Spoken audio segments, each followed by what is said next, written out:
Wide receiver is still obviously a position in need for the Minnesota Vikings as they look to replace, supplement, the production that Stephon Diggs used to give the Vikings. Yeah.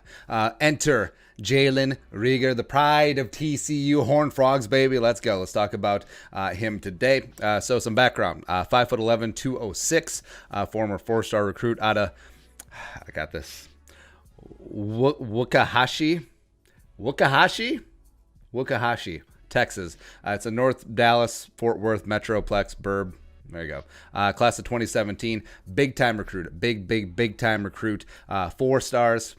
Quattro. Also son of former NFL defensive tackle Monte Reagor, if the name rings a bell. 1999 second-round pick by the Super Bowl champion Denver Broncos. And also, here we go. Monte Reagor, Broncos, Kubiak, Dennison, chemistry. Let's go.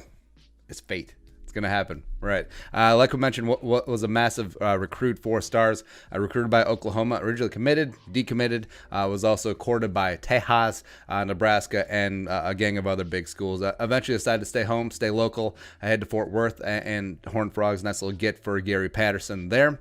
Was Big 12 Freshman of the Year in 2017. TCU's quarterback at the time, Kenny Trill Hill. Remember him?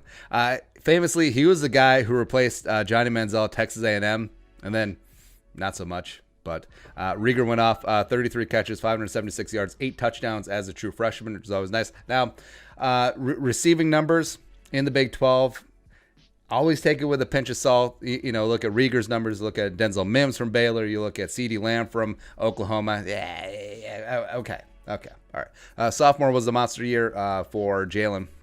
72 catches, 1,061 yards, 9 touchdowns, as well as he ran for 13 carries, 170, as well as 2 touchdowns. So starting to show a little bit of the versatility that we're going to get into in a sec that makes him a very exciting player.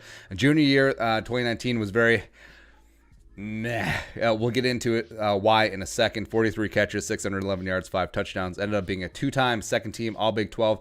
Now, it's a little bit tough if you're in a passing conference as well as you're in the same conference as the aforementioned CeeDee Lamb, the aforementioned Denzel Mims. So, what can you do?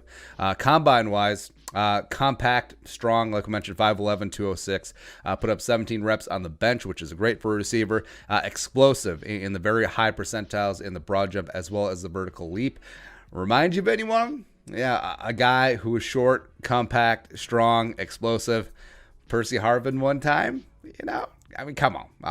And I'll just say it. He's a more explosive Stephon Diggs. Now, even though it does seem like we're talking about our ex right now, there's just no other way to put it. I mean, he's certainly not as agile, certainly not as polished as a receiver as Stephon Diggs was coming out of Maryland. But you have a smaller guy who is pretty solid in contested catch spots. Jalen Reagor ain't afraid to go up and get it with that massive vertical leap, as well as he's just electric in the open field. It's a lot of fun to watch him. And now it's like take the best parts of Diggs and being fun to watch, as well as part Diggs, part Percy, part Randall Cobb when he was actually good and when he wasn't hot garbage. Part Alvin Kamara. I wouldn't be mad at you if you made that comp too.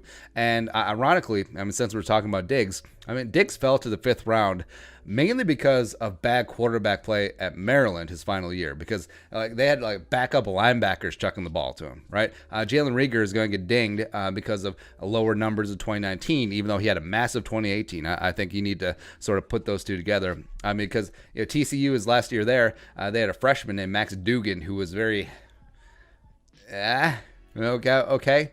But I still think that Jalen will be in that late 1st round, early 2nd round territory. Plus some value he brings that is important for the Vikings, involved in the kick return game as well as punt return. So he has 17.8 yards per return, kick return average, as well as a whopping nice 24.2 yards per return for punts. Now, small sample sizes on both. He did take one to the house his junior year in 2019 on kick returns, so obviously shows up some of that open field explosives as well. Now, I don't think he's a wide receiver one. I don't think his game will eventually line up where he's the guy, he's the man, he's number one.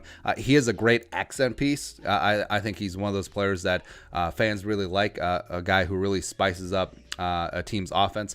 And yeah, if you think about Thanksgiving, even though not even close to the Thanksgiving season, but bear with me. You got the main dish, turkey, ham, prime rib, whatever you want to do. But meat, el mito, el carne is the main dish. It's number one. Jalen Reagor is the green bean casserole, the GBC. Right? It's the side dish that everyone loves. Sometimes it outshines the main dish because everyone looks like who really looking forward to turkey? Like, I like turkey, but Thanksgiving is all about the sides, man. And Jalen Reagor is that. And sometimes he is that GBC that everyone looks forward to with the crispy onions on top. Oh, baby.